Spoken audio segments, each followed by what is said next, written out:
Welcome, everybody. And welcome to this exciting panel of the SSP. And for those that are new to the term, we are talking about the Secret Space Program. It is a clandestine organization that we are finding ourselves to be a part of. And one thing that we will state up front is very few people can have a paper trail of credibility with this program. So if you're looking for that, good luck. We are too, and we're not finding it. So we are trusting ourselves, and we are here to help support everyone else that is up and coming and embracing and seeking to know their role or their aspects in the secret space program. So join us on this journey of discovery. And with that, I'm going to turn it over to Julia, my counterpart for the evening. And we will be trying to make sure everybody gets to share their experiences equally tonight. Thank you, Michael. So one thing I want to make quite clear is that we are living proof of the secret space program, of the unacknowledged special access programs. So when people say, where is the proof? We are the living proof right here, right now, with the memories that we can back that up.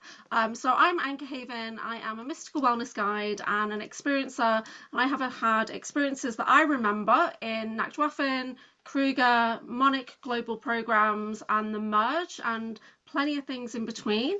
I'm also the author of the Breakaway Oracle, which is a resource for experiences to help make sense of your memories. That's something that's coming out in June 2026, and that'll be at the BASES 2026 International Disclosure Conference. I'll be releasing that.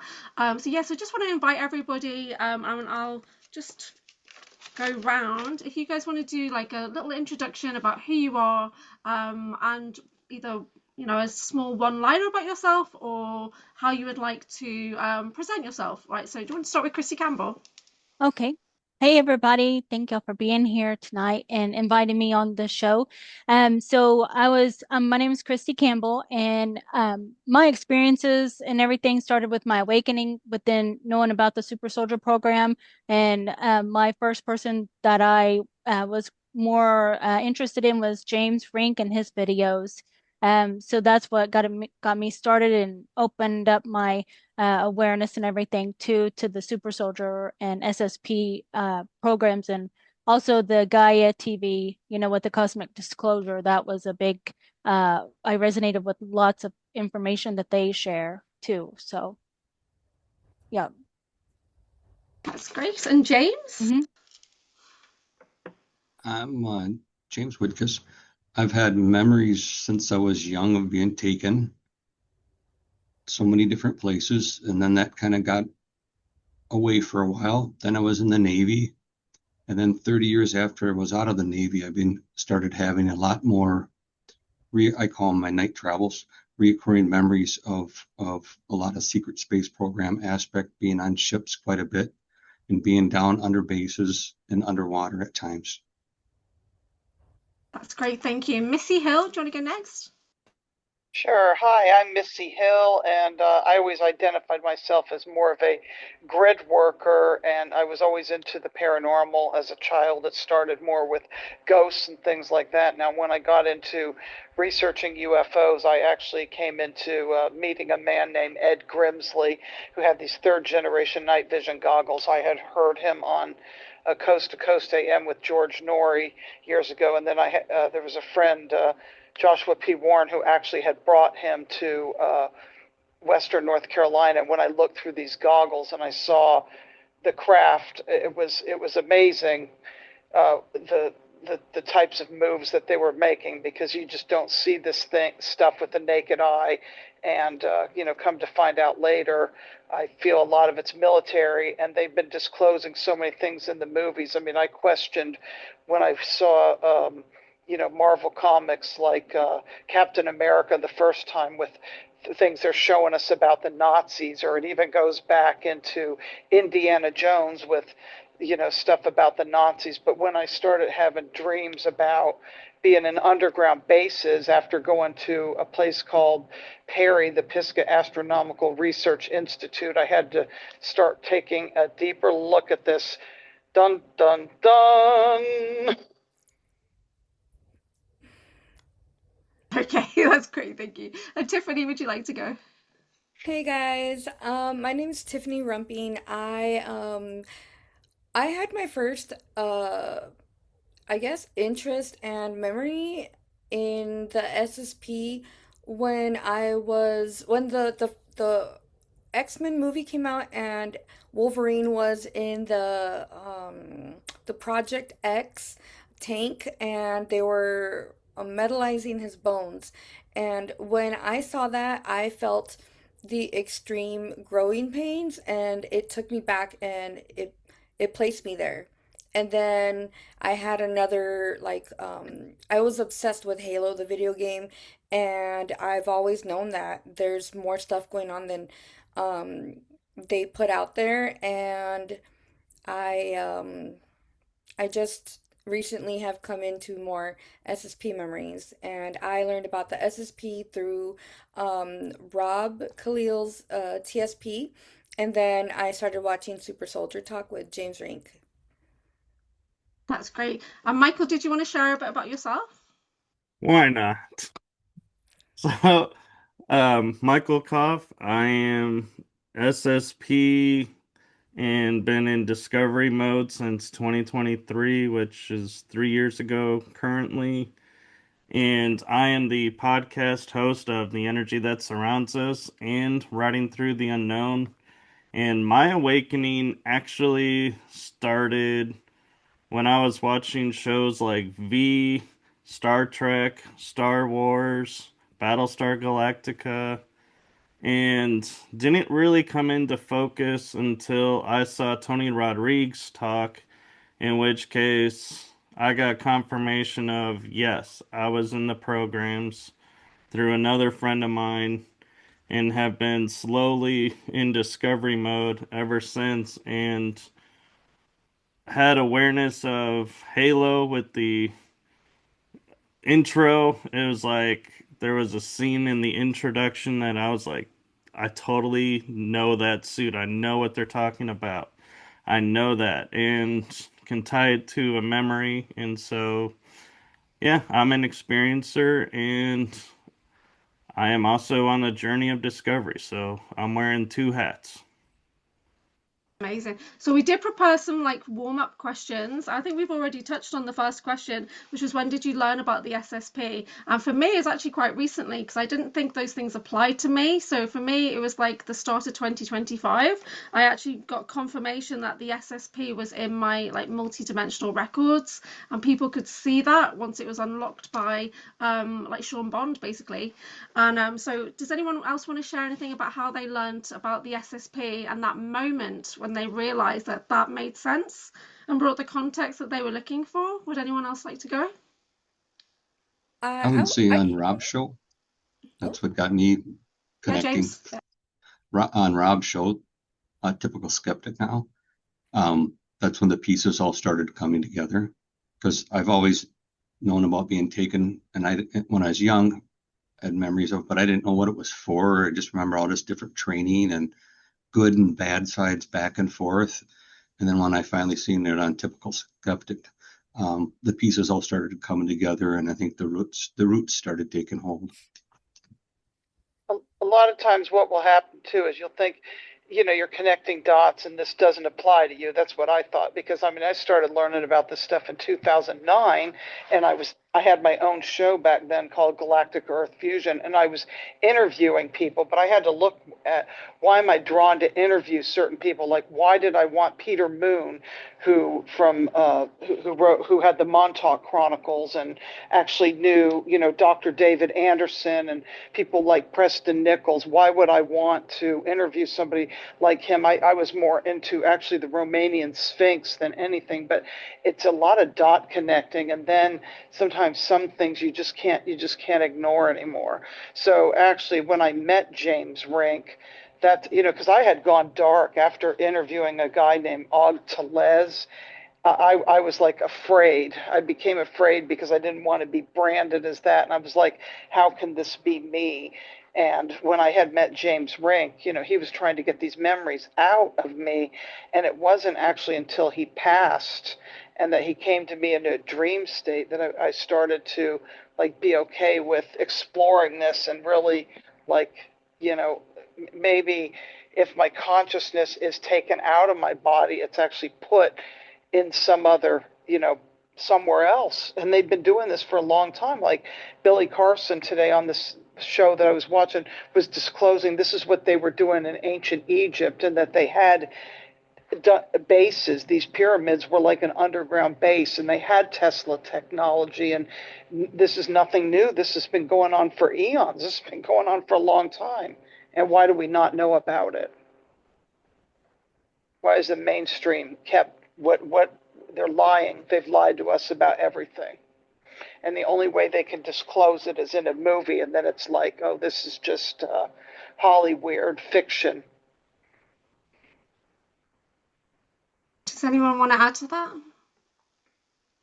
that? When I was in the army, I remember being at Camp Pendleton at the firing range, and as I'm there with my buddies, we're sitting waiting for our turn to shoot, and I had this huge recall of me and my SSP buddies in mechanized Halo Master Chief suits and a plasma gun, and we were just there waiting, and we were on a ship, and we were ready to go somewhere, and it just stuck in my head. This must have been like 2009, and it's a memory that I can't let go of, and I need to know more about.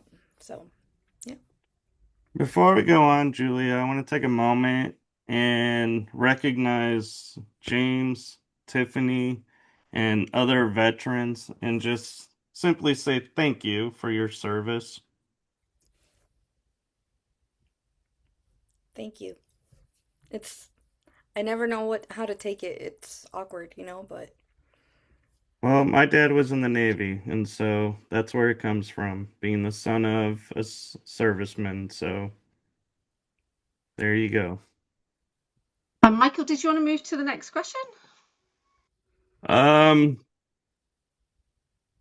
Can I read the question? sorry. That's okay.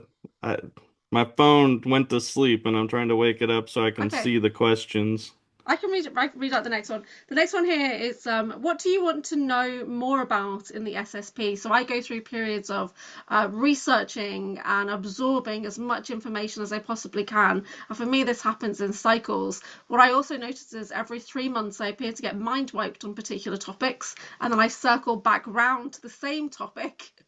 Or I'll speak to another friend or like an SSP friend, and they're saying, we spoke about this 3 weeks ago. So I feel like I'm always researching the same things in a way. But is there something that you would like to get deeper into as part of your personal SSP journey?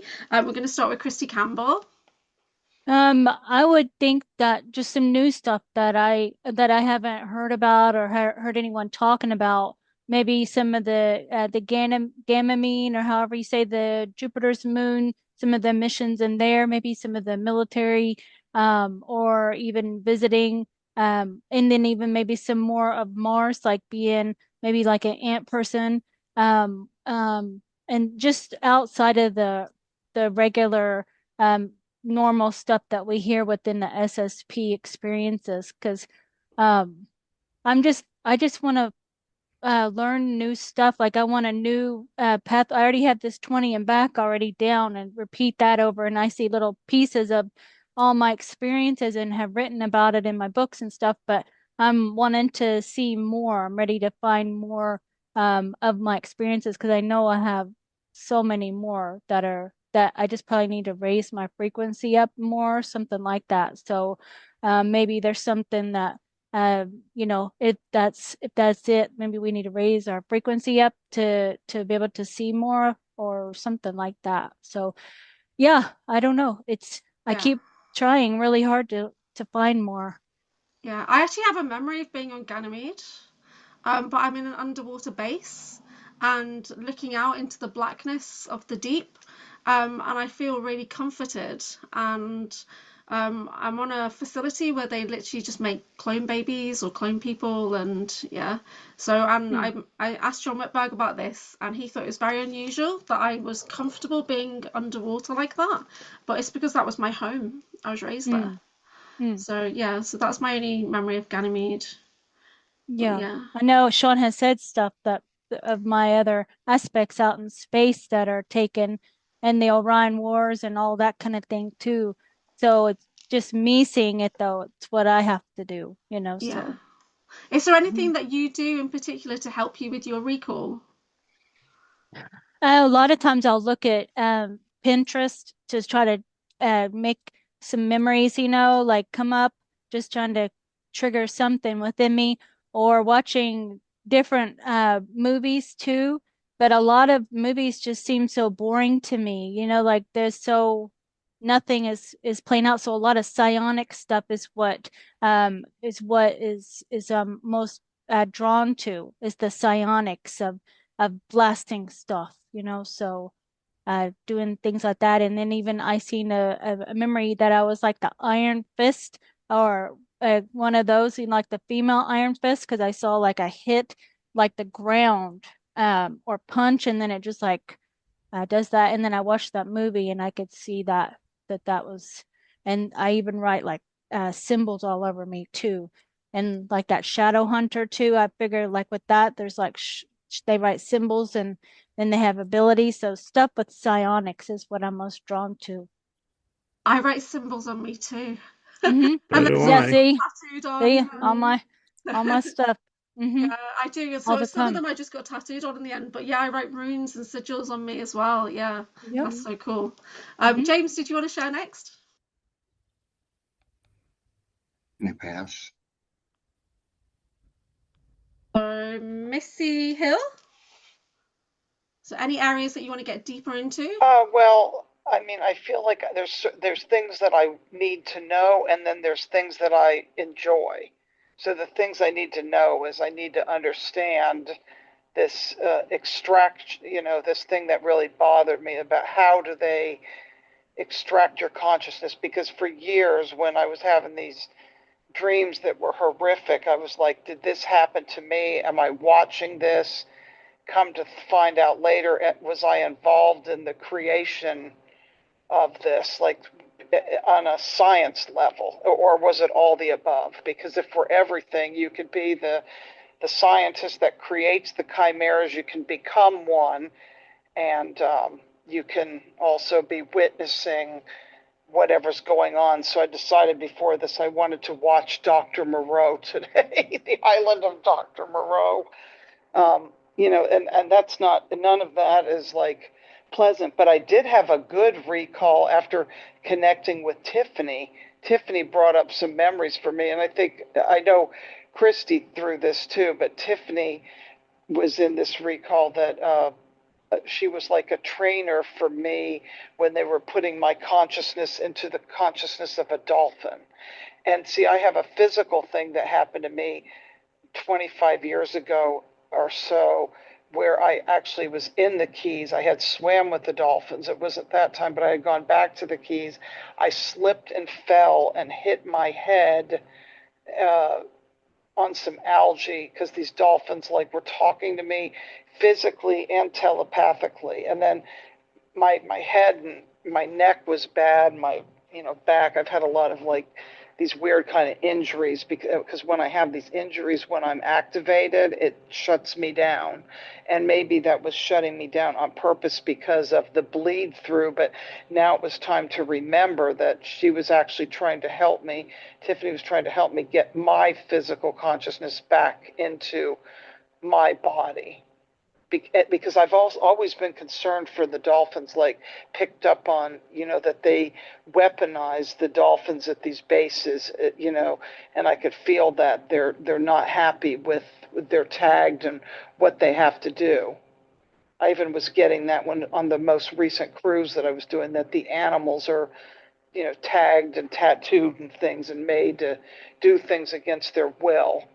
So that's something. But as far as wanting to understand something I like, it is like the psionic superpowers of flying, and because I have a lot of flying dreams, and it's not necessarily that I even have a suit. It's like built into the skin suit, and I just don't know how I do it. But even if I've used it for things that may not be as positive, I feel there's a positive element to it, and I love it because it's so freeing. And the swimming too, the swimming at high speeds. And the interesting thing is sometimes you're not allowed to physically do what you did before, because I couldn't get my dive certificate. I can't. I used to be able to hold my breath because I surfed, even though I almost drowned a few times, but I can't equalize. I can't, my ears clog up when I fly or when I go underneath the water. I can't do it. Okay, that's great. Just a show of hands, how many people have had a dolphin experience? Yeah, I think all of us, yeah.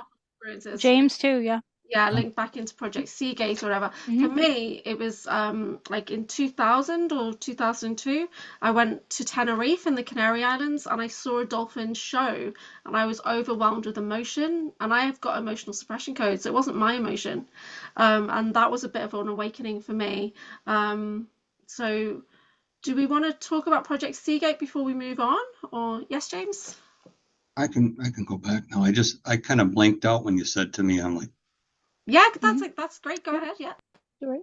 Time missions. I want to find more out. I do have one here. Good, yep. I do have a time mission if you want me to read it. I found myself with the original members of Pink Floyd driving around in a limousine. It seemed like it was in the mid to late 1970s. We were all in a very expanded state of awareness, and we were discussing the fluid dynamics of reality manipulation, programming, and how to inject a change into the stream. We had a long discussion and came up with a formula to turn things around and put them back on course, a grand correction, if you may, and the different points that had to be achieved to get there. It would be done in stages, on stages, and things were all falling into place. The doctor was in the house. Welcome to the takedown of the machine.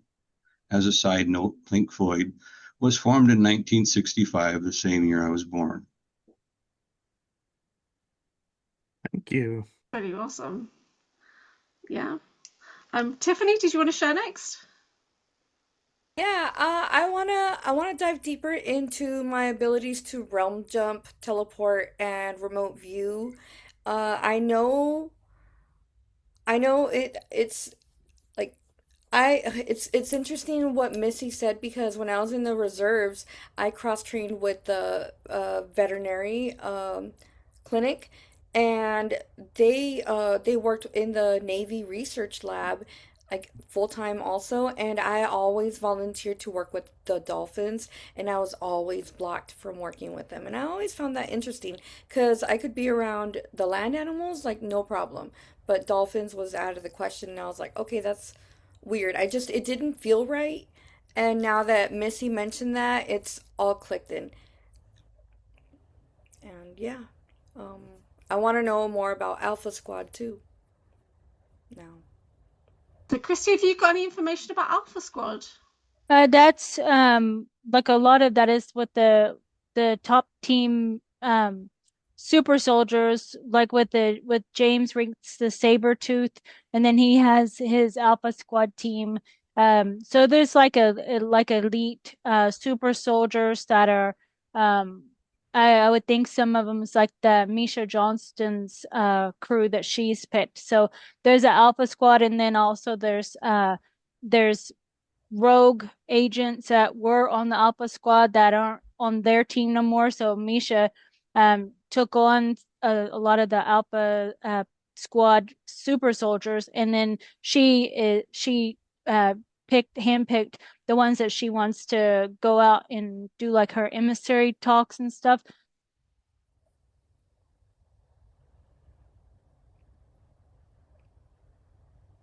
I think she Christy's froze. okay. Christy's frozen.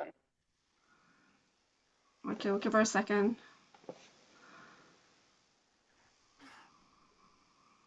Okay. Can you hear me? Yeah, we hear you now. Go. Yeah. You're back Isn't now. that weird how I was saying that? So I was saying about the alpha, how Misha Johnston picked me and Tiffany, James Frink, Raw Cloud, and Max Spears and Steve Shear as like her kind of like her Secret Service Alpha Squad team that goes with her to these places that are in the Galactic Emissary. I think she froze again. Dang it. So Can you hear me? you froze up when you said Galactic Emissary and Huh. then came in. So Huh. I think they're not wanting you to share that right now. Yeah. Well, so I guess just tell me if it stops because now it's the third time repeating it, you know? So anyway, the galactic, now I'm like all confused of what to say because it's You were talking about how you guys get together and go out and do like on yeah, islands and as Galactic Emissary, and then yeah, that's where you freeze.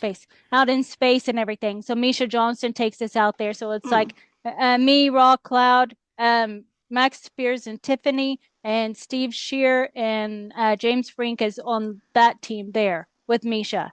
And then she has other teams too that she takes out there, but these are like Alpha Squad, part of the Alpha Squad because it's like elite super soldier teams. Yeah. Yeah, that's So great. that's what that is. Yeah. That's awesome. Thank you. So me personally, I am in the Merge, the Monarch Umbrella Refugee Group. That's the main team that I'm in with Drago Reed. And I started to get memories of that coming in the last year. Mainly we were tracking and tracing assets and artifacts. But I discovered that I connected into a version of me last year that was actually 15 years old from 35 years ago, that was in our here and now on a time mission. So my work is trying to recover more information about time missions, asset and artifact retrieval, and cloning. I like to look into cloning, so I'm a clone echo chain template. So that's the kind of thing that I get into, and I'm like actively deep diving, memory mining, trying to get into that. So Michael, do you want to answer the question, or do you want to move to the next question? I can answer the question, and I have the questions written down now, so I Perfect. Yeah. can. So my answer would be well, before I answer my question, when we were talking about being in the water, I had a memory just pop in my head. When I was a kid, we had a pool in the backyard and I could swim underwater, and I trained myself to actually breathe underwater, breathe the water, that I could breathe it in and push the water out, but keep the oxygen. And so now I have to wonder, did that come from programs? Or is that something a star side of me just knew how to do? And so that's where I get into it. But what I would like to learn and get more into is how I'm perceived when I visualize myself, and Christy knows about this, is jumping around and helping other SSP people in the programs doing their missions. And if they need help, I come in and help them out, or if they're getting overwhelmed. And so I'm kind of curious, is that a program or is that a me thing? And so I want to venture some more into figuring out my role in that, and if that is truly my free will doing that, or is someone controlling my strings, so to speak, and making me do that. Nope. It's you, all you. Yeah. So I know Eva Pico talks about, she wasn't in the SSP, but she was like rogue outside of it, and she used to rescue people from the SSP factions. So did you feel as if you were in a team, or you were just solo, like Han Oh, it was Solo? solo. He's like Archangel Michael coming in to rescue, like to Wow. Yeah. help. Like a Yeah. battle sword and everything. Oh, that's amazing. Yeah, I've So, seen that. so Yeah. maybe you're like Eva, that you were just on the outside of everything, observing and then coming in. Maybe. It could be. And so, yeah, I mean, it's just, different scenarios like that of, why certain people can connect with me and I'm like, oh, and go help. And others, I'm like, why didn't you ask me? Why didn't you call out for help?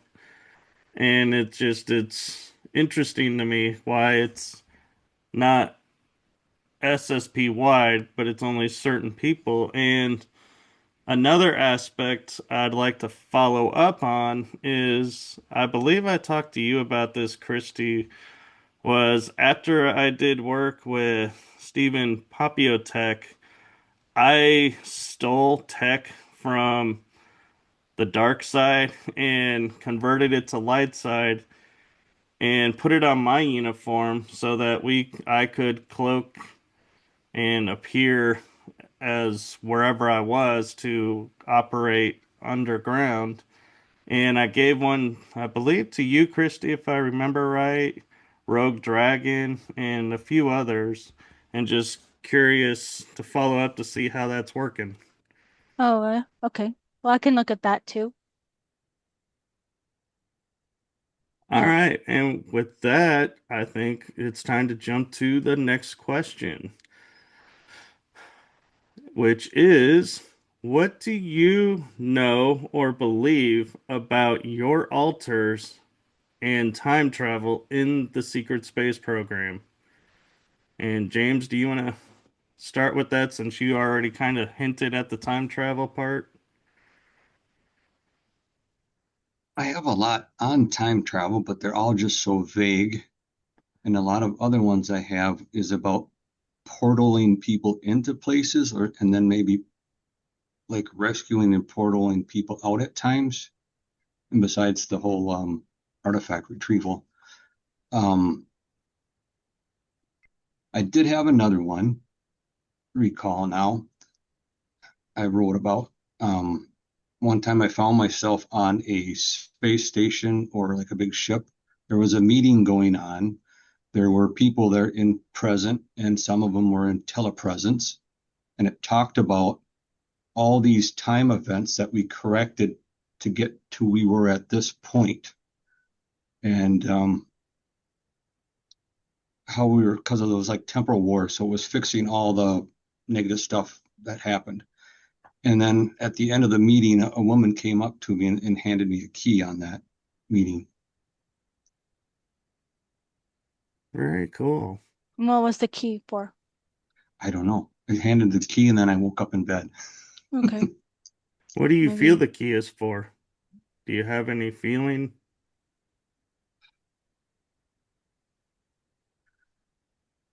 I think maybe the key was to unlock some other abilities. Mm. Not sure which ones, but some kind of ability unlock. And Christy, do you have any questions about believing about your alters or time traveling in the SSP? I have so many, like in my book, I just kind of trying to pick. I was kind of drawn to this one to talk about, and maybe this might trigger quite a few people too. Memory, not in a bad way. I say trigger, but I like triggers because it helps you recall things. So there is like uh, I think several of these stations throughout the galaxy. They're like a space station, kind of like living place, and but it's like a martial arts training center, and we all of us super soldiers have to go to this place at some point, and for training, for martial arts training. And they have like there's different teams. So like I seen James Rink and Steve Shear, and then a whole bunch of people just practicing martial art classes in dojos. And then you walk in and it's like a front desk lady there. And then there's like at the mall, you know how the glass window, so but they're all doing martial arts training. And then you walk on in there and it's like a middle area, then it looks up to above, and there's like three levels, and those are like people who are working there, they can live there in the dorms while they're stationed there for a period of time, because it's like maybe 6 months, or you're just coming maybe for however long, or some people just live there, like James Rink and Steve, they live there, and I was just visiting and training with my trainer Carol, and so we had a training where we went out into the field.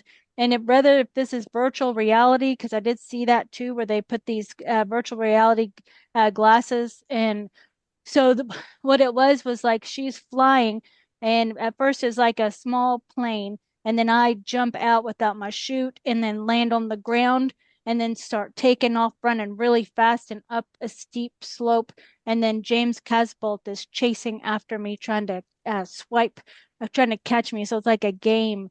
And then I'm running as fast as I can at the top, and there's like some little things trying to eat me and everything like that, and then I leap off of there and grab the helicopter. Now it's a helicopter, and then climb up. And then she says again. And so we do it over and over until I have like a top score.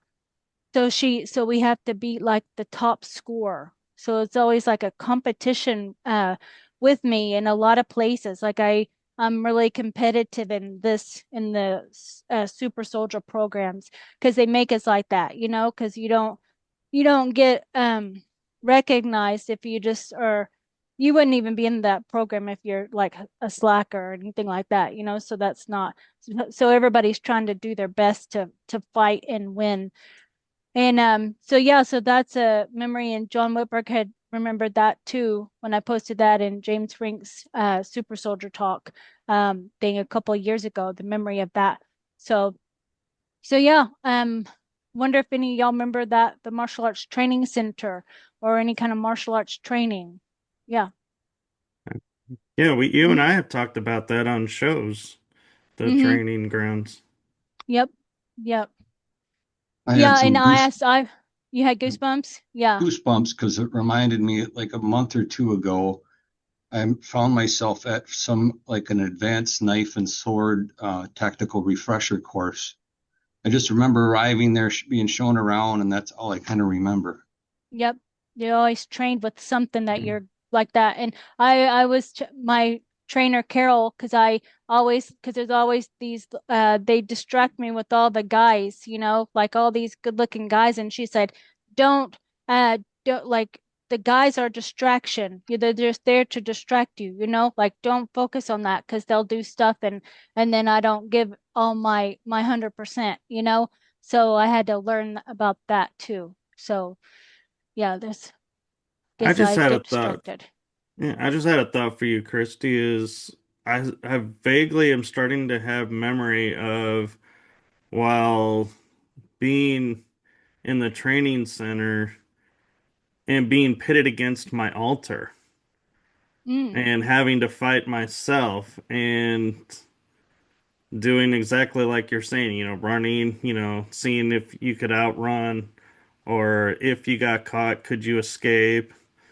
And using the ground, like everything around you to figure out, like, can I make a rock into a weapon? Can I make, a bush into something? And so I'm wondering, do you have memories of fighting yourself, so to speak?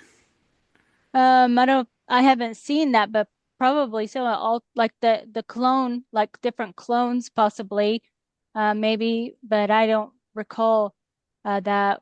Yeah. So I can speak on this a little bit. So I do have a lot of clones, so I do remember doing things with other versions of me, but the main one for me last year was because I have a dyad, like a twin of me, and who's male, obviously, Drago Reed, and I have a memory of us walking towards each other, and then behind my back I'm pulling out a knife and just stabbing him in the stomach. And then recently I watched a video about the Korean female spies and the training they went through, and one of the trainings was they would just be presented with daggers on a table, and they'd have to repeatedly stab themselves in the stomach without tensing their muscles and that kind of thing. They'd have to go through that training, and I believe that we went through the same kind of training as a dyad pair. We would have to, obviously stab each other to desensitize and get through that, and then you'd be regenerated anyway, and it would start over and over. But yeah, I do remember the martial arts training. But for me, it was like age 15 was full on martial arts training. I was taken away specifically for that. Yeah. Tiffany has her hand raised. I have memories of training in a holodeck. I have a lot of memories of training in a holodeck and training with teleporting, like running fast and then teleporting from one spot to another, and then just drills like that. If but in the holodeck, I can manipulate fire and attack people like virtual. It's Does anybody else remember a holodeck? I do. No. Okay, cool. What does that look like, a holodeck? It's it's like a huge, like it looks like a concrete like bunker.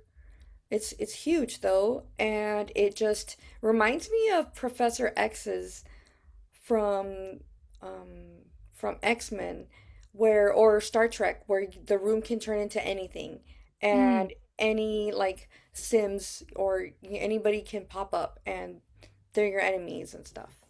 Yeah.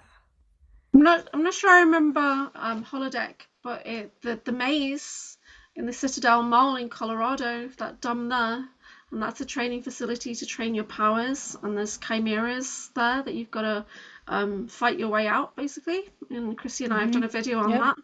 that. So that was quite a dominant memories that have come in recently. Yeah.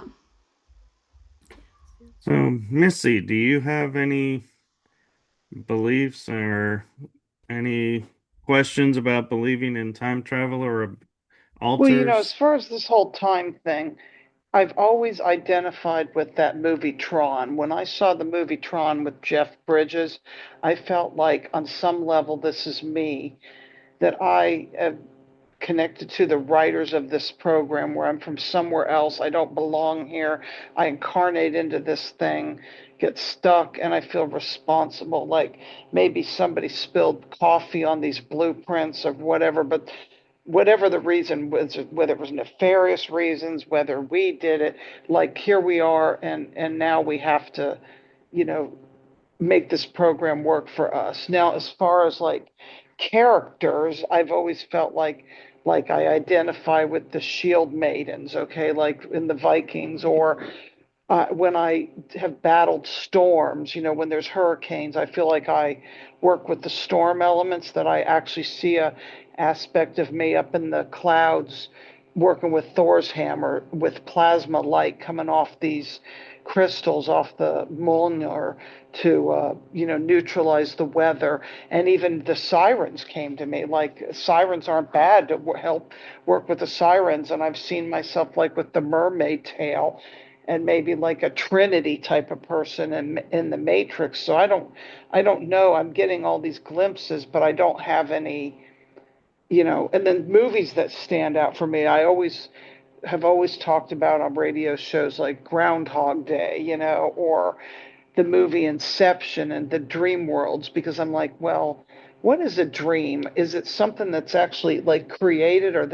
Is this a mind, like they're just doing something to our mind, because that's what I've questioned too, is like, are these real experiences or is everything a psyop? And this is like our mind. Either way, it's it's in our mind and it's psychological, but what is it? So I mean, I can't, I still don't have congruence. Well, I do have congruence with probably the most with the water piece with the Seagate, because years ago in Florida, when I was in Fort Lauderdale, I heard this tone that brought me into this space, and I thought maybe it was Atlantis memories. I don't know, where I was actually like a mermaid, where I had legs and a tail, and I was able to swim into like this cave where there was this huge crystal under the water that would resonate with this frequency and it would pulse. It was like this magenta crystal. And then there was like this aqua blue water, and there was and the way the people lived in this place was like Maldives or Maldives with the round houses that are on stilts in the water, or like Bora Bora, somewhere like that. And I'm like, I don't know where I am, but I've had things like that come in. But it's like everything is sort of disjointed, so I don't have any clear sequence memory of any one thing. It's just a lot of scattered memories that I have yet to like put together. And then other people have had memories of me, like people saying, I've seen you fly a craft. Oh, and I did have like a memory of, okay, feeling like I was burned, like I was part of this craft. Like you get in a craft and you're one with it. So you're like the manta ray kind of. And I think Christy brought this up when we did a session or show, something about the manta ray program, or maybe it was Julie, I don't know, where but you're like in this thing and it's like you're flying, like you're swimming underwater, like that creature, like the manta ray creature. And but coming out of like waking up and feeling like you've been burned with radiation, like you're burned and your body can't move. I mean, you're not physically burned, but you feel like you were, if that makes any sense.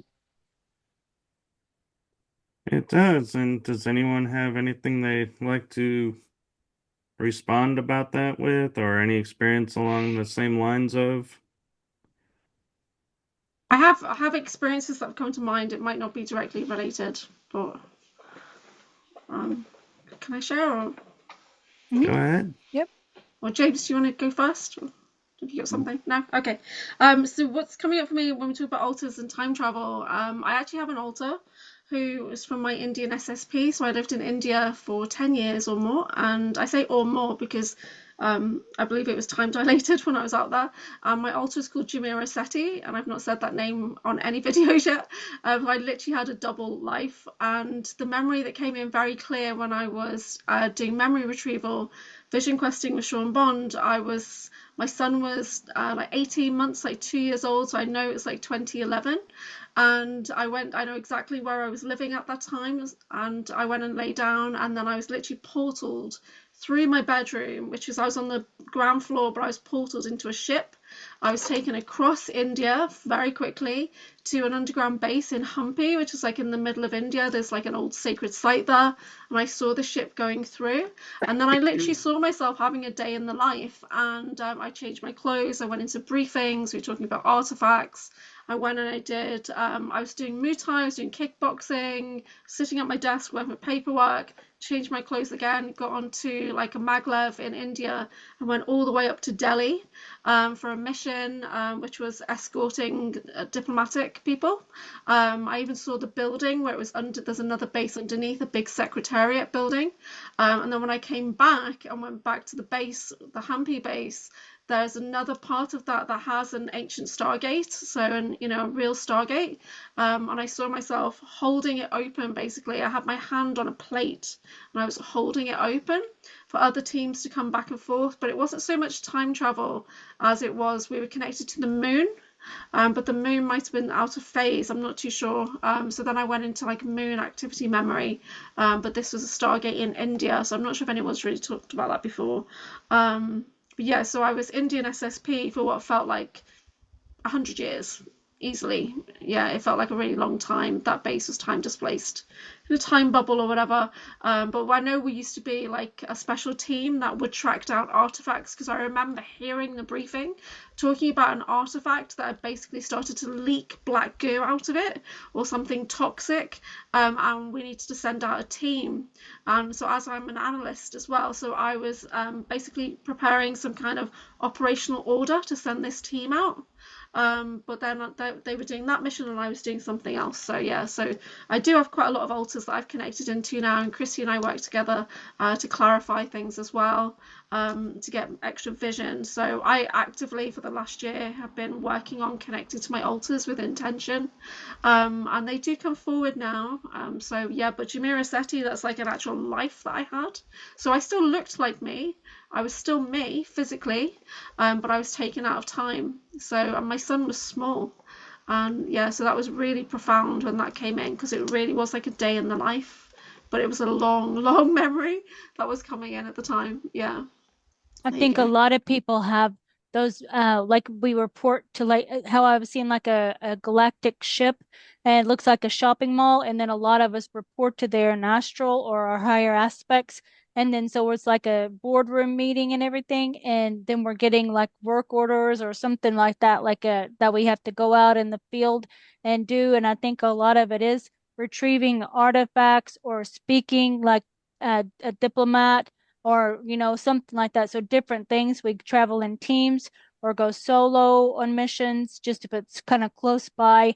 So it's like working all these things and bringing it back, and then like it's like you write up your work order that you did, like it's all completed and what happened and everything. So it's like a whole book of stuff that's been retrieved. So if it's an artifact or however, then they'll know that they have to store that or however too. So there's lots of time missions like that too. Like if we were sent out and then they had to just put us on a time loop, and it was like ongoing until we achieved the mission. If it was a stream of a timeline, and then they wait for to see the change that happens too, and then they'll bring us back, after that. So lots of stuff. I think that's why we don't fully remember a whole mission, is because it's just a little snippet of time that we have to go to and then affect that timeline and then come back. That's what I've been finding, and many people doing readings. Yeah, that makes sense. Mhm. I have Tiffany, something to add, if I no. can, that I'm just thinking of. As me in the dream state so when Obama was in office, Obama used to like to come to Asheville, North Carolina regularly. Okay, he would stay at the Grove Park Inn.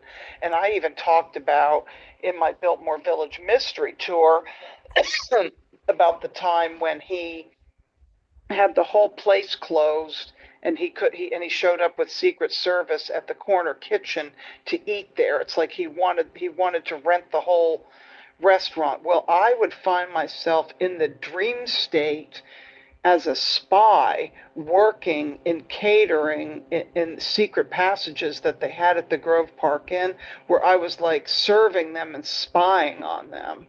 So I've had a lot of these dreams where I'm in spy missions, all different places. Now, I haven't had any about Trump, but I think it was because Obama was actually coming to Asheville, because as soon as he stopped coming to Western North Carolina, those dreams stopped. So, I don't know. I just find it very strange. Indeed. And so, Tiffany, do you have questions about altars or time traveling Yeah, I around want to yourself? know.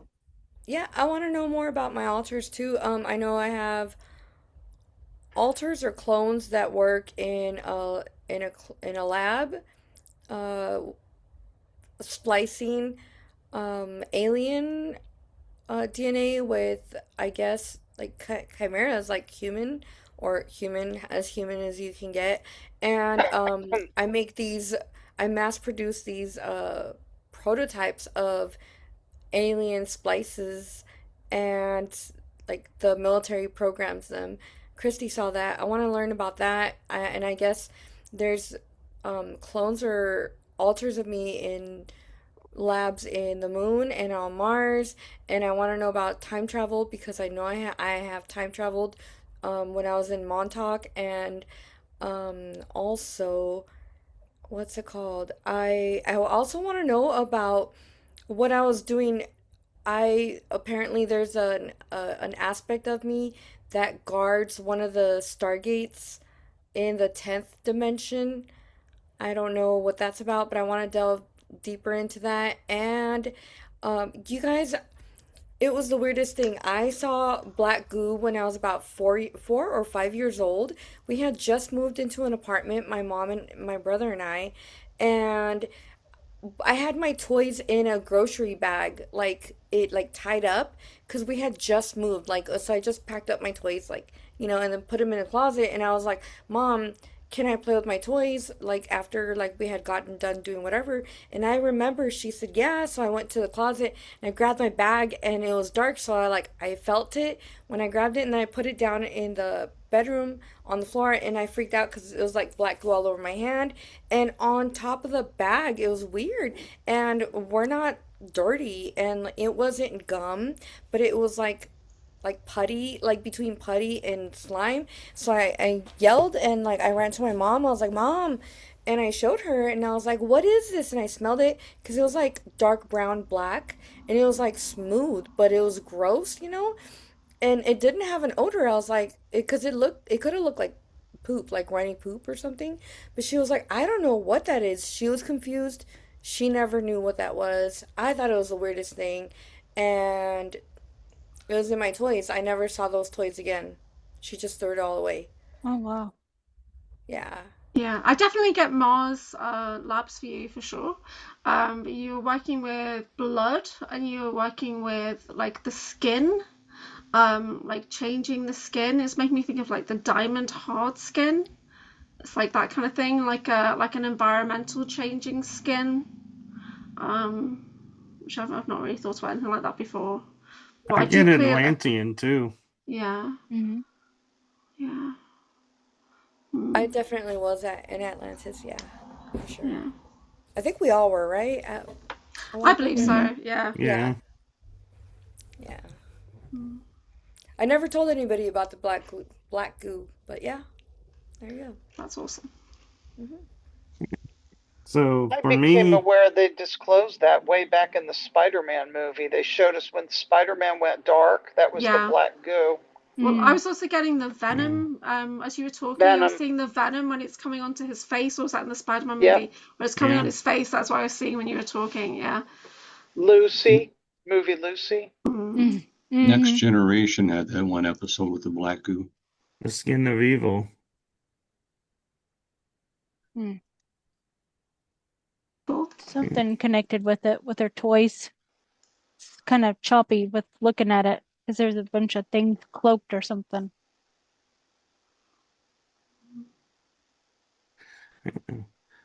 So for me, I just realized I was told in a reading about being in the future and dealing with time travel and how I would step onto a machine and I could be put into any time frame and go and, observe or correct what was going on. And I had totally forgotten that years ago I had a future regression done where my job was an officer, where I had a team of like 3 or 4 people, and we would step on these pads and we would go back in time and we would do these missions and do things. And we had these suits on us that would automatically take our vocal cords to match whoever we were talking with if they had a vocal speech. I would be able to talk as if I was them, and we all had that. And our suits would match their clothing, and it's like if they had tattoos, our skin would be made to have the same markings. So Like we would Mystique be, from X-Men. could be, yeah.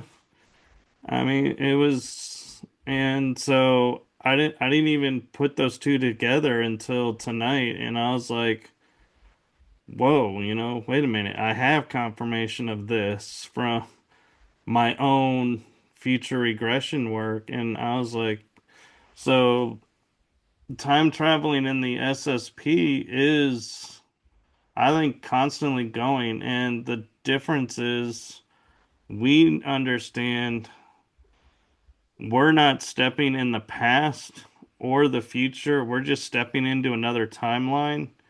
And so that's why I think we have so much confusion around time in this reality is because we understand this isn't a real measurement. It's our past, our present, and our future is all happening in one singularity, and we can jump anywhere. And so that's just something that I have awareness of, and I kind of want to, delve a little bit more into that and see what was, who was calling the shots in that program? Was I going back to fix, other people going back, like a time cop going back to correct somebody messing with the timeline, or was I going and messing with the timeline? So I also, for me, there was a phrase, and it was Master of Observers, and that activated me back in March, I think it was last year. So there are those of us who are like watcher class observers. So we do go and we check the timelines. Yeah. So Christy might have more information on that. We Yep. check what's been doing, what's happening. Yeah. Yeah, I think it's our higher aspects. It's not within the SSP because like we are angelic DNA, so we're gonna come here with that, like Lyran and all the Starseed DNA. So we come here for a mission, and all of our help and everything is in our soul stream here, So all of our aspects is here to help us at any time. So we're gonna be able to tune into those as well. And so that's a higher aspect that's going to be going in and seeing different timelines and going in, like if you're standing on a platform, you can project your consciousness and go to that timeline, with your suit and everything to blend in, to be like the praying mantis if you're talking to them and speak telepathically and everything too. So I think it's a galactic ambassador role as well. So there's several roles. Yeah, because I know I got in trouble a few times with it because I know my role was to observe, and there were times that I was like, screw this, I'm getting involved because I just couldn't stand watching anymore. And so, yeah, I got demoted, and then I'd get promoted again, and then I'd get demoted, and it kind of became a game for me of, what's my rank going to be now? What am I going to wake up to being? Am I promoted again, or did I get demoted again? Maybe that's SSP then, huh? Because, yeah, I think so. I think I've done it in both roles. I Mm. think because it would make sense of my future regression, I think is the soul level, but the reading that I got of being in a lab, I think that was hmm um, SSP Yep. because presidents were around and dignitaries were there, and I didn't see that in my future regression. Mm.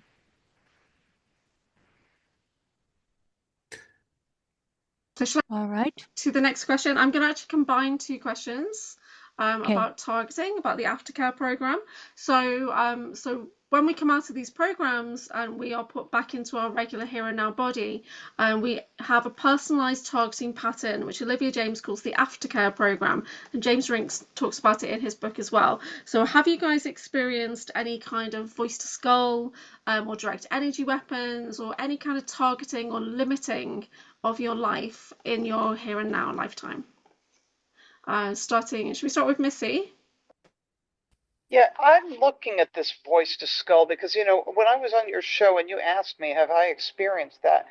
I'm just going by what other people say that it is because if I've had negative thoughts, I mean, I remember back in Fletcher, North Carolina, I thought the cells were broadcasting, like certain type of programs to have road rage or, and I was picking up on things. I didn't know if it was targeted at me directly, but I know I've been hit with biological weapons. I know when I got COVID, was that, and in 2025 up in Western North Carolina, after leaving Cherokee, I got hit with a bacterial fog that they were using to make fires, and it made me pretty sick.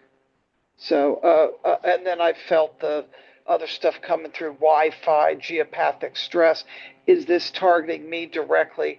I don't know. I think I was targeted with eclipses. There were those eclipses that we had in the United States, one going one way. I don't remember if it was 2017 or 2018. Then we had the other one in 2024. One took my voice away, not my physical voice so much, which sounds raspy right now for whatever reason, but it was more of my spiritual voice, my voice of being able to put myself out there. I had to go dark. I couldn't do my radio show anymore. And then I just had a bunch of bad things happen. A lot of death around me. My mother passed, all my cats. COVID happened, had to move, just one thing after another that was just things compounded, which felt like it was targeted at me to keep me from doing my mission, where there's been a lot of start and stops with me, where I get going and I can't maintain any momentum.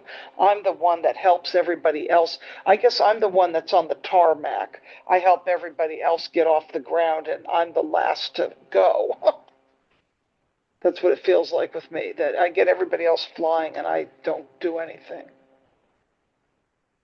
That's great, thank you. James, would you like to go next? There's times I've felt like I've been being cooked. It almost feels like heat coming over there. Not a hot flash, I've had those, but cooked. And then there's times,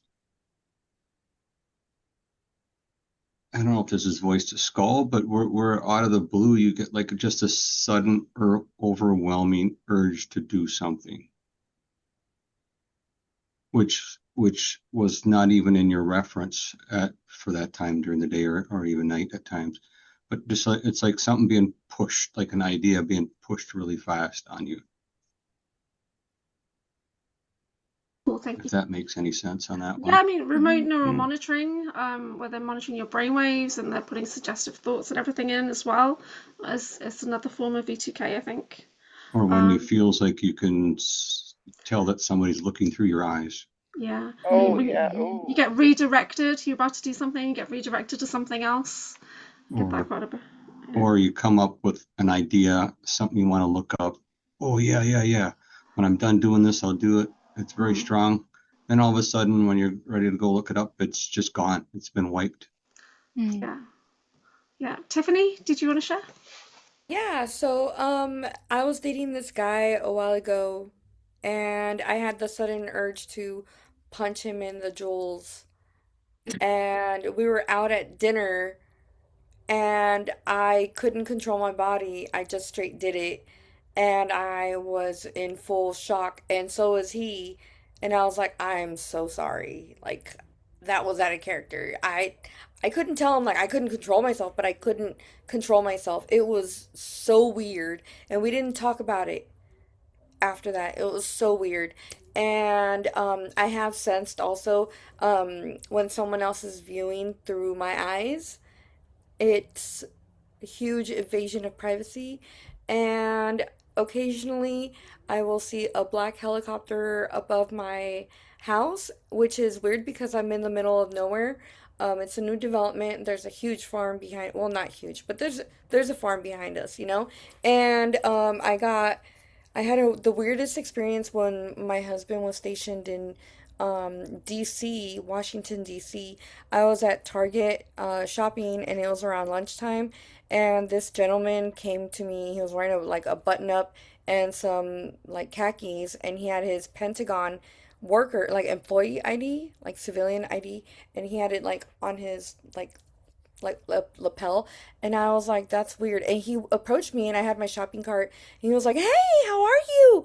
Oh my God, how have you been? I haven't seen you in a while. And I looked at him, and it was weird because like I felt a pull, like I wanted to be like, oh my God, hey, but I was like, wait, like I don't know you. So I was like, I'm sorry, I don't know you. And he's like, yeah, you do, like you know me, like you don't remember me. And I was like, no, I don't. And it was the weirdest thing.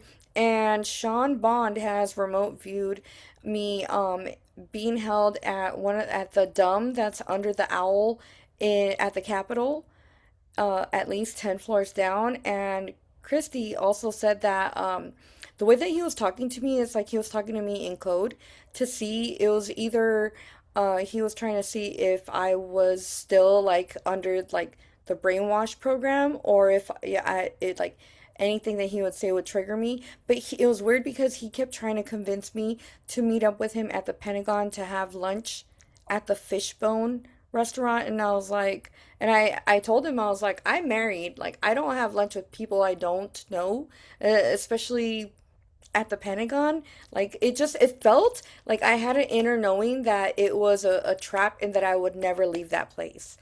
It was the weirdest thing and it was horrible. And I was like, I don't know you. And he was like, okay. And I was like, weird. So I went straight, like, I went, drove around for like 45 minutes before, like, to the weirdest places around there before I even went home because I was like, if he follows me, I don't want him to know where I'm going, you know? So, yeah, that's my experience. That's amazing. Christy. Mm.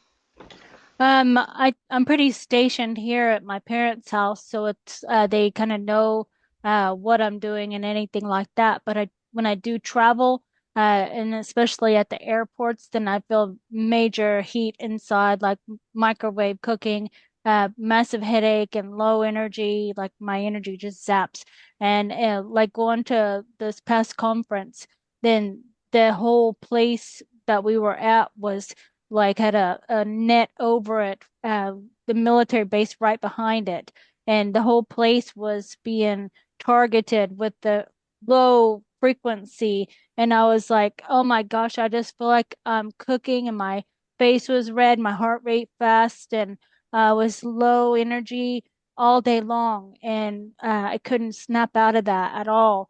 And I just wanted to eat to try to ground, and it just felt like I was spinning a lot too, like in a tornado kind of energy of everybody's thoughts and stuff too much of that as well. And um, so it was like when you go to Sedona, then it's like you step into another time, like a loop, and it goes really fast. So it's gonna like make you like all your negative thoughts and everything is coming up really fast, like time speeds up.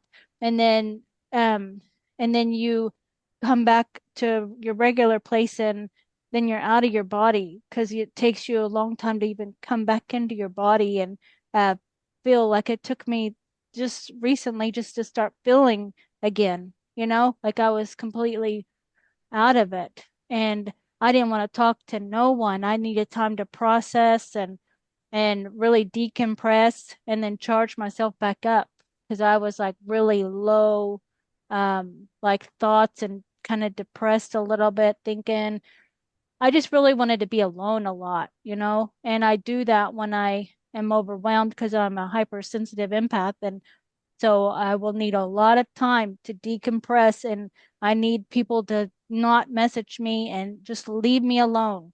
And I'll get really irritated if they keep on trying to message me. Are you okay? Are you okay? I'm like, I want to get really, that triggers me to want to like punch them too. So that's like invading me, when I'm so nice to you, helping you all the time, and then all of a sudden you won't give me space. You won't give me my time to decompress. So I get really mad about that. That really just, it's not so people are like that though. They'll just take and take and take and tell me this and tell me this. And then when you stop doing that because you need your own time, then they get mad at you. Like something's wrong now. Did I do something wrong? So people need to hear that because I experienced that. So I know a lot of other people are empaths, and we experience this of people telling us everything and we try to help them, and then when we've had enough, then they don't understand. They're like, why are you being mean? Why are you, is something wrong? Oh my Mm. gosh. So Yeah, I think yeah. we can all relate to that. And I've had people, because we're Yeah. so public, doing podcasts and everything, I've had people get annoyed with me that I don't chat with them much privately. And Yeah. they said, well, I thought you were chatty. No, I'm public facing, but then privately, I'm quite a private person. I've only got a Yeah. capacity for certain people in my life at any one time. That's it. I really don't. So I get active targeting, but I'm in a lifelong targeting program, which is the TIRAP, the Targeted Individual Research Advanced Projects. And so for me, it's a daily thing, which I've Mm. analysed, and I try and stay within the lines of that program, and it reduces any voice to skull that I'm getting in. So there's only been a few major instances where I've heard voices coming in, really suggestive voices. When I've been alone in a field, sleeping in a tent, and voices have come in, and like actively while I'm awake completely alone. I've had 2 black helicopters over my house in the last year. And I generally get hit by like, you know, the burning sensation, like you've got that heavy sunburn that's coming in the back of your head. Mhm. I get targeted in my bones, my back and everything. So I don't sleep at nighttime. I sleep mainly in the middle of the day. And then because I'm bonded to another super soldier, so my dyad is on pretty much the same targeting pattern, just there's 5 hours difference between our time zones. So I'll wake up at 2 a.m., he wakes up at 2 a.m., right? So it's that kind of thing. So that we're literally on like a synced targeting pattern. Yeah, is what I've realized. I also So noticed like heart issues too, like yes, yes, racing heart, fast yeah, heart, and where I wake up and it's fast. So yeah, I'm sometimes thinking maybe I had gone into my wolf aspect or something mm, faster and come back, but also the targeting is yeah, well, when I gotta go somewhere, then I it like speeds up, you know, and I can yeah. feel like my heartbeat throughout my whole body too. So Yeah. So you know, I'm those on up. in the past I've been on heart medication for anxiety because my body gets overwhelmed with everything that's happening. And my heart rate goes through the roof. My blood pressure is super Yeah, high at times, too. yeah. Yep. I used to work in the nuclear industry, so I'd get overloaded by radiation as well. Just basically so that they could see how much I could recycle. I can recycle it, but it's so I started to get symptoms of Havana syndrome, like dizziness, eyesight issues, migraines. Yeah, so there was a lot going on. But now I try and analyze, okay, what am I okay doing? So I know I'm okay to leave my home if I plan it in advance. If I go to an event that's not in my, 10-mile radius on short notice, then I get hit really badly. I get portals opening in my energetic field. I get dumped on with death programming, suicide targeting gets dumped on me, depression gets dumped on me, and things like that. And then I'm actively working. Even the last 24 hours, somebody messaged me about, the city in Italy, and I straight away, just because I was reading the word of the Vatican, I'll say it, there we go, I just got so much targeting hit me just on the thought of remote viewing the Vatican, just on the thought of Hmm. it, right? Wow. So yeah, they have a really active remote view Hmm. team over there. A Wow. client, said, can we look into this together? And unfortunately, I had to say, sorry, that's not my area of expertise. I'm not going there with that one. I only do remote view work with Sean Bond because I feel Yep. protected, Right. or I'll work with Christy, yeah, and we Mhm. look into certain aspects together. But yeah, I have to be really careful about where Yep. I put my psionics, basically. One, because even a lot of people, when you're looking into Russia, and I do get into Russian SSP, there's is it Khazarian mafia out that way? It's Yep. like yeah, so I get hit by targeting with them as well. Even in the UK, I get hit by three-letter agencies from America and all over the world. So yeah, there's a lot of targeting here. So anyway, And I Michael, also noticed too, like yeah. emails, people will send a long email Oh for us to yes, read.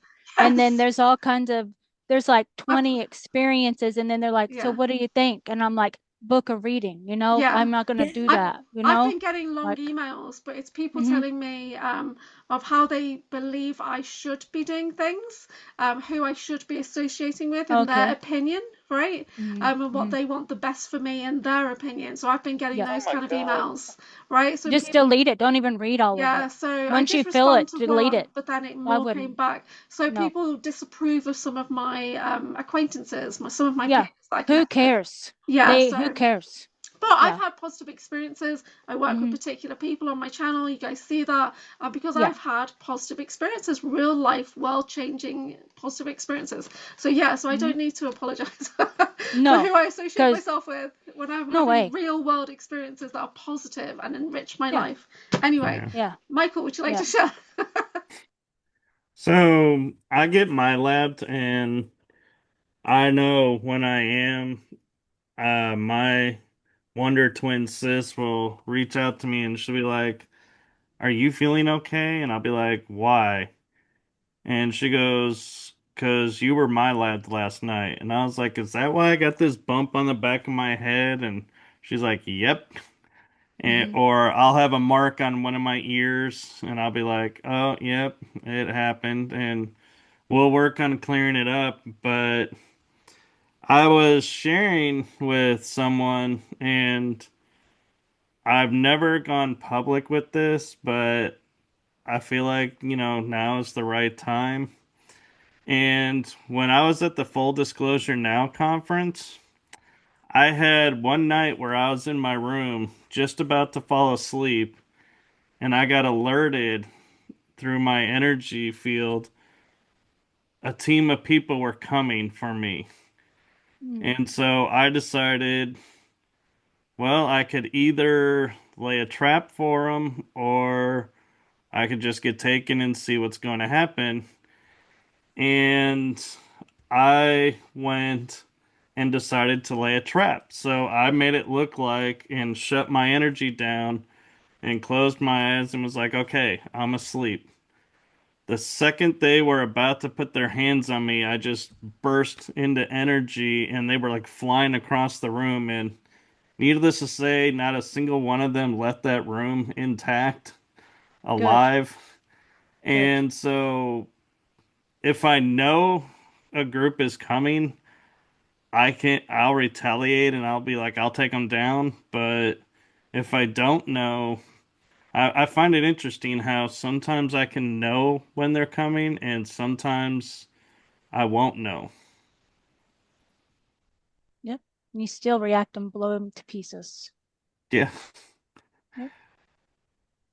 That's where I kind of like, I think you and I, Christy, were kind of talking about this a little bit of, feeling trapped, and we're like, yeah, we wolf out. That's where I think Mm-hmm. that term started coming out where we're like, we Yeah. wolf out, and we're like, Mm.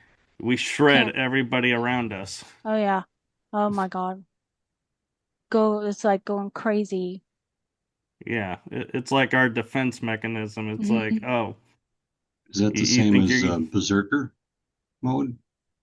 probably, except we bring in our werewolf altars and Yeah. It's like our, shapeshifting into a werewolf, and then they like a super soldier werewolf, whatever is in the path that's gonna be destroyed. yeah. So like if like say 10 guys came and they were like scoping and I can sense them and like smell them in the air, I'll like wolf out Mm-hmm. and find each one of them and be like, I may send a finger back and say, here, this is all that's left of the 10 guys that you sent after me. Mm-hmm. You might consider taking me off your list. You're Yeah. not gonna, get me.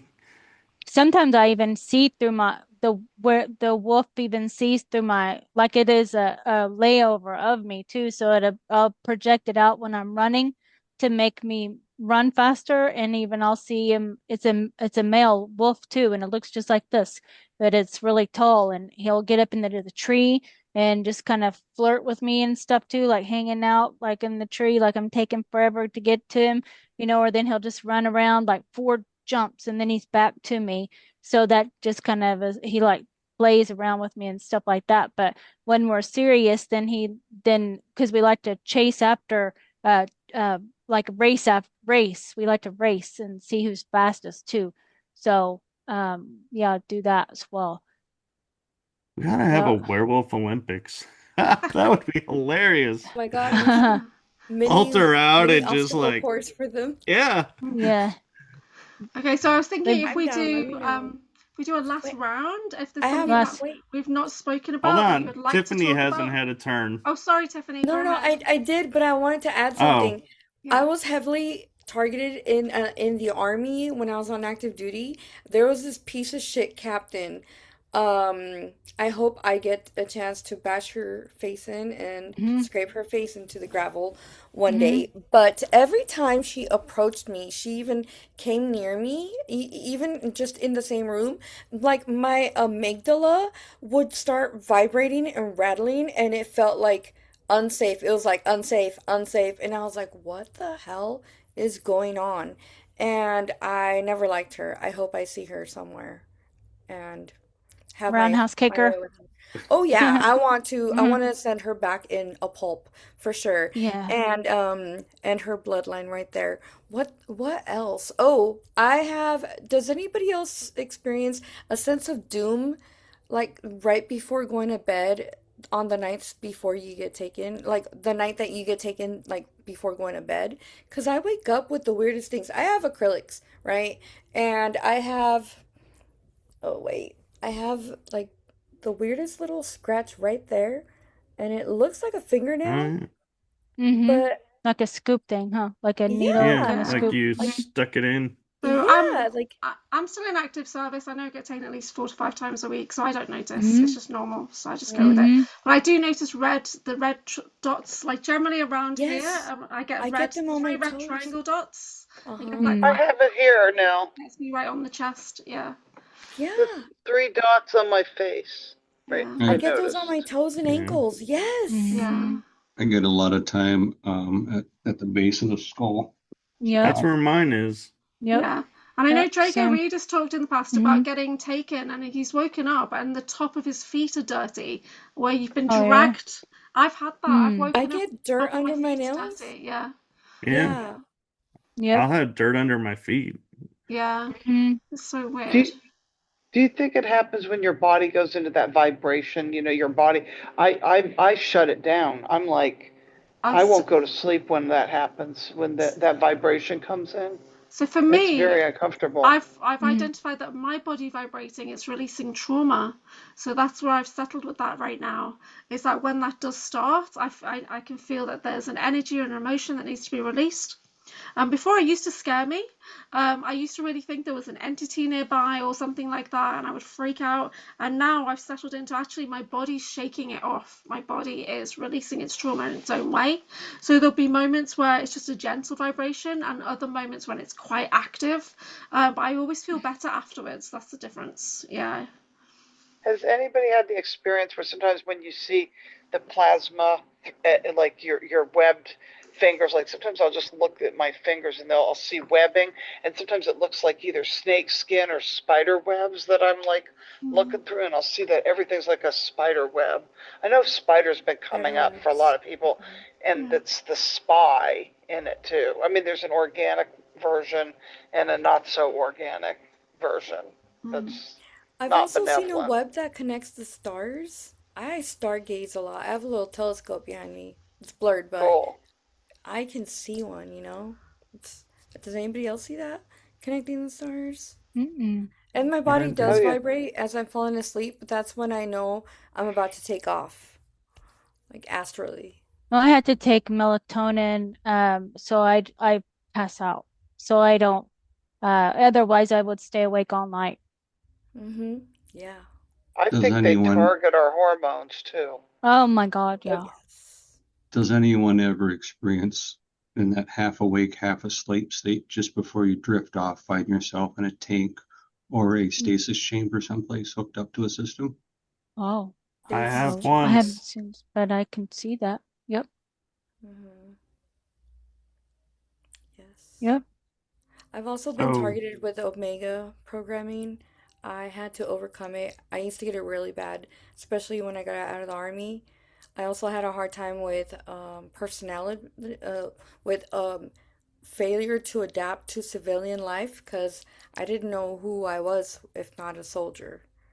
You know, Mm-hmm. I had a lot of rage inside of me and a lot of Omega programming that I just got over maybe like 9 months ago.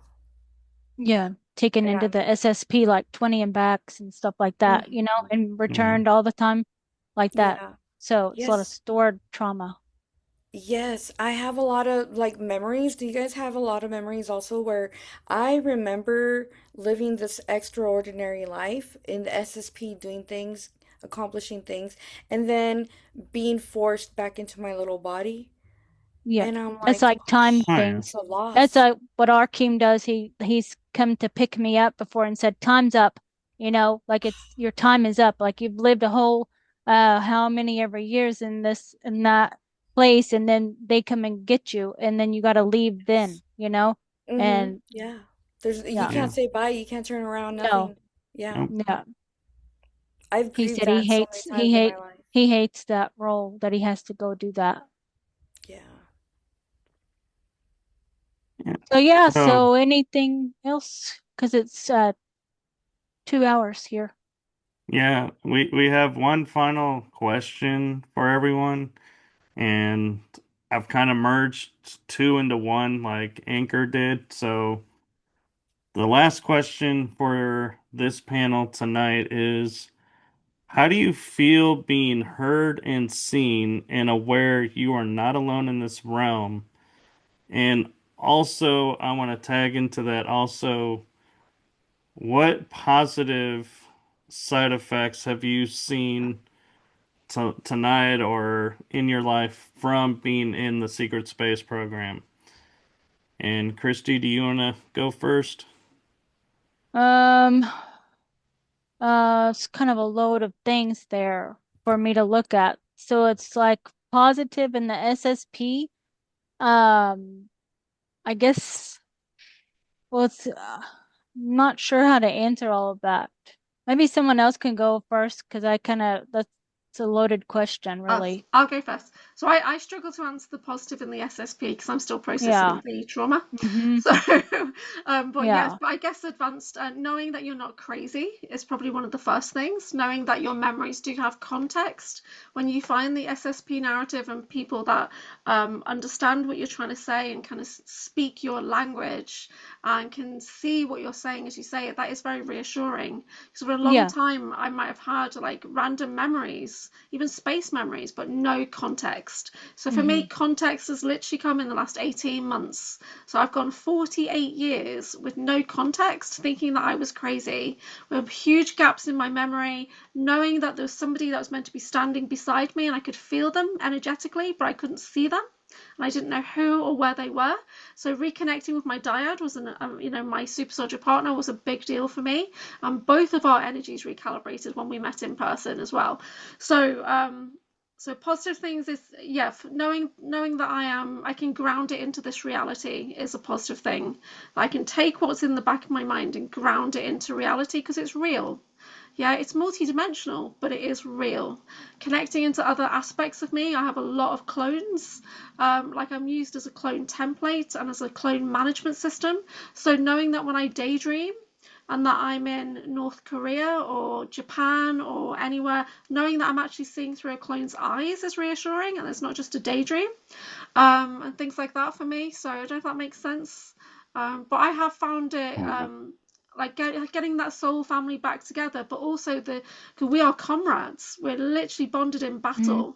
So that's been missing from my life. And when I got that back, I felt a lot more empowered. I felt I moved from targeted individual to empowered individual. Yeah.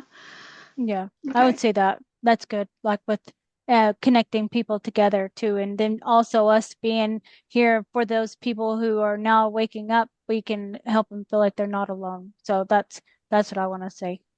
Yeah. So, Tiffany, do you want to go next?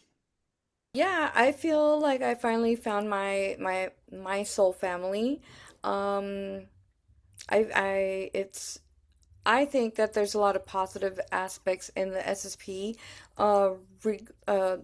regardless of the way that we came about to be. I think the work that we do is great. Emissary, and we track and we take down sexual predators, people that touch little girls and little boys and traffickers, and what we do is what everything that we do it with honor in the SSP, So I think there's a lot of good. I tend to look at the positive side of stuff. So, No, thank you for doing that. yeah. And I feel a huge connection to my soul family, the, SSP community. It's great. And Missy, do you want to go next? I feel for me it's been like a missing piece that I haven't embraced. I've had to put this piece to the puzzle, and then through that, I'm finding a deeper level of connection with soul family, definitely, because things didn't feel as real before. There was more of a phoniness, like if you're hiding something. Like there's a lot of people I can see that I know I see their programming, and they don't see it, and it's just interesting. It's an interesting journey, and it helps me know why I've had so much PTSD. It's like, how do you have PTSD when you haven't been in the military, you haven't fought, but you feel like you've done it? When you had dreams of being in battles all the time. Yes, ma'am. Because dreams are more than dreams. Indeed. Thank you. And James, do you want to comment? Definitely the aspect of finding out that you're not crazy, that other people have had similar stuff, and finally having people to talk to about it, that they're not looking frightened when you talk about this stuff. The aspects too sometimes where you got being used for good and positive, both sides that seem to be at play. One from a session I was told that I helped a species get a better current timeline, that it went back and forth through their time stream, viewing up and down to get them to a better current stream. And that aspect sounded pretty good, that it helped out a whole species. Thank you. And for me, I would say I feel more at peace and more like gratitude in my heart knowing that there are other people out there experiencing this. And so I'm not an isolated, alone individual, that we have a community and there are people that we can talk to about this, because I agree, it's, not to kind of steal from the active military, but the stuff that we see, who can we talk to about? Because nobody's going to understand going off world or what we've witnessed. And so having someone that will listen and hear you and see you and go, I have similar, or I understand where you're coming from, is a very empowering thing. And a positive that I would say that I get from the SSP is I have started to learn that when we integrate our alters, we can integrate into this reality the abilities that our alters had. So if an alter had psionics, I can integrate and use psionics here. Just have to be careful and, learn to control it, and don't just be like the X-Men at first where they're like blowing everything up because they don't understand their powers. It's like, no, we understand what we're incorporating so we don't lose control. We have more control with the integration process. So that's a positive that I see from the SSP, is that training to use it bleeds through as well. And with that, I'm going to turn it over to you, Julia, for the next phase of tonight. Brilliant. So thank you everyone for joining us. Christy, would you like to tell everyone how they can find you? They can find me at www.christycampbellcc33.com. That's my website, and I list all my services there. I'm on YouTube and Facebook, and I offer services. They can find all of the list of services on my website there. Missy Hill? You can find me on Facebook through mutual friends, on Instagram, X, I don't do much, but also Hill, Hill Night, Nite Vision, Vision @gmail.com, Hill Night Vision @gmail.com. I also have my YouTube channel, don't do much there, but it's Missy Hill at Galactic Earth Fusion, and I do offer services. I don't really advertise it, but if people want it, they just email me and then we talk about things that I do. Tiffany? I'm on YouTube under call sign Seraphim. I'm on Facebook, Tiffany Rumping, and Instagram under Cali Dream Girl 1904. And that's it. And James? Mostly Facebook. I'm on Instagram. I don't do much. I do have a YouTube channel, but there's not much on there. I think it's unfolding from within. Yeah, perfect. That's about it. I'm Anchorhaven, so it's anchorhaven.co.uk and breakawayoracle.com. Michael Koff?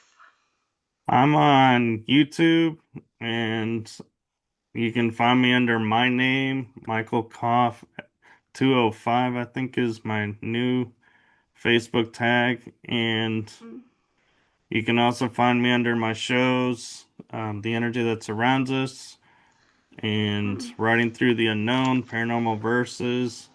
I'm on Rumble as well, and I do have a channel on Rumble, Michael Koss Adventures. You can find stuff there that interests me, and I'm on Facebook under my name. So those are the hot spots to find me. That's brilliant. Thank you. And thank you, everybody, for sharing your testimony, your journey with us. all. We really appreciate it. Yes, thank you so much. Yep. Thank Honored you. to be with you all. Good night, guys. Thank you. Safe travels.